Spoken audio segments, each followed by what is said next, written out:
Hello friends, నేనైతే ఈరోజు egg cooker అయితే చేస్తున్నానండి. మా ఆయన అయితే కొంచెం వేగంగా వెళ్ళిపోతారు డ్యూటీకి. అప్పుడప్పుడు టైం కుదరినప్పుడు అయితే ఈ విధంగా సింపుల్‌గా కర్రీ అయితే చేసేస్తానండి. చాలా ఈజీగా చేసుకోవచ్చండి. మేమైతే దీన్ని గుడ్డు ఉక్కిర్ అనే అంటాము. మీ సైడ్ ఏ విధంగా పిలుస్తారో కామెంట్ చేయండి. మేమైతే ఈ విధంగానే పిలుస్తామండి మా side.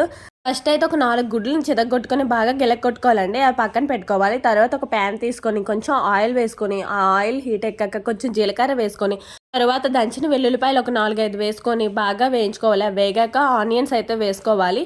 Onions golden brown colour వచ్చేసరికి ముందుగా మనం గిలకట్టుకున్న ఎగ్స్‌ని అయితే వేసుకోవాలండి.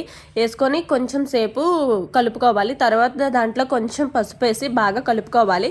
తర్వాత దాంట్లో సాల్ట్, కారం ఇంకా గరం మసాలా వేసి బాగా కలుపుకోవాలండి. అంతేనండి, చాలా ఈజీగా అయితే తయారైపోతుంది. ఎప్పుడైనా టైం లేనప్పుడు ఈ విధంగా ఫాస్ట్‌గా అయితే అయిపోతుందండి కర్రీ. ఈ వీడియోకి ఇంతే ఫ్రెండ్స్. నెక్స్ట్ వీడియోలో కలుద్దాం. వీడియో నచ్చితే లైక్ చేయండి. బాయ్.